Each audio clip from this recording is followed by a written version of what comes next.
Nous voici ensemble pour analyser ce dernier match clé de cette CAN 2025 avant le coup d'envoi. Abonne-toi pour ne rien rater. Ce n'est pas qu'une finale, c'est un choc entre deux nations amies, deux peuples passionnés et une occasion unique d'écrire l'histoire du football africain. C'est le dernier match, celui qui fait basculer une génération dans l'histoire ou dans le regret. Bienvenue dans cette finale historique de CAN 2025. D'un côté, on a le Maroc, pays hôte, pour qui c'est une opportunité exceptionnelle de remporter la Coupe d'Afrique à domicile, 50 ans après son unique sacre.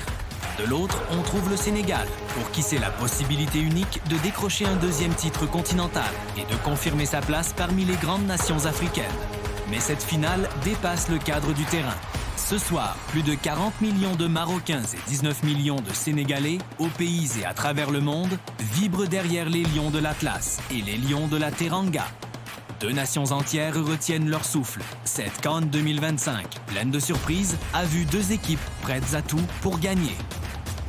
Les Lions de l'Atlas arrivent en finale après un parcours de haut niveau parfaitement maîtrisé. Tout d'abord, premiers en phase de groupe A, en battant les Comores, la Zambie et un match nul avec le Mali. Puis, des huitièmes de finale, en battant la Tanzanie 1-0, des quarts de finale, remportés 2-0 face au Cameroun, et enfin, une demi-finale gagnée face au Nigeria, avec succès grâce à la maîtrise et la dextérité de Yacine Bono au tir au but. Sur le banc, le grand Walid Regragui a construit une équipe disciplinée, compacte et mentalement solide. De leur côté, les Lions de la Teranga avancent avec une régularité impressionnante. Tout d'abord, une phase de groupe D, bien maîtrisée, avec 2 victoires face au Botswana et au Bénin et un match nul contre la RD Congo. Puis des huitièmes de finale remportés 2-0 face à l'Afrique du Sud, un quart de finale gagné 1-0 contre le Mali. Et enfin, une très belle prestation où ils ont battu 1-0 l'Égypte en demi-finale avec le but du grand Sadio Mané. Sur le banc, Pape Thiaw, dans la continuité du travail sénégalais de ces dernières années. Ces deux grandes nations africaines se connaissent sur le bout des doigts. Le Maroc et le Sénégal se sont affrontés 31 fois, toutes compétitions confondues. Le bilan global est à l'avantage du Maroc avec 18 victoires d'or marocaines, 6 victoires sénégalaises, 7 matchs nuls. Mais c'est la première fois qu'elles s'affrontent en phase de finale. Au-delà du football, cette affiche raconte une histoire plus profonde. Le Maroc et le Sénégal, c'est une belle amitié. Ils partagent une histoire commune, des échanges culturels et un respect mutuel qui les unit. La bataille décisive de cette finale se jouera au milieu du terrain. Le Maroc cherchera à contrôler le rythme, à fermer les espaces et à frapper au moment juste. Le Sénégal tentera d'imposer son impact physique, de jouer les transitions et d'user l'adversaire sur la durée. Plusieurs champions peuvent faire la différence du côté des Lions de l'Atlas, comme Achraf Hakimi. Son jeu, sa projection et son leadership peuvent vraiment changer la finale sur les côtés. Offensivement, Brahim Diaz sera l'un des joueurs les plus attendus.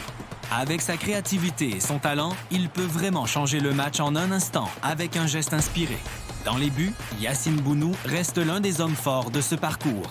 Déjà décisif lors des tours précédents, il apporte calme, expérience et sang-froid dans les grands rendez-vous, notamment si la finale se joue sur un détail ou au tir au but. Du côté des Lions de la Teranga, tous les regards se tournent vers Sadio Mané. Même dans un match fermé, il reste capable de faire la différence sur une accélération, une frappe ou un appel bien senti. Derrière, Kalidou Koulibaly incarne la solidité et le leadership. Son placement, son impact dans les duels et sa lecture du jeu seront essentiels pour contenir la pression marocaine. Enfin, au milieu, Idrissa Gueye apporte équilibre et expérience. Sa capacité à couper les lignes de passe, à ralentir le jeu quand il le faut et à gérer les temps faibles peut peser lourd dans une finale aussi tendue. Je parie sur une victoire serrée et fortement disputée du Maroc, soit 1-0 dans un match extrêmement serré. Mais attention, si le Sénégal donne tout, ça pourrait vraiment changer la donne. Et qui sait, ça pourrait même aller jusqu'au tir au but. C'est une finale entre maîtrise et intensité. Alors, qui vois-tu soulever la coupe et remporter le titre de champion d'Afrique? Maroc ou Sénégal? Dis-le nous en commentaire et abonne-toi pour ne rien manquer des prochaines analyses.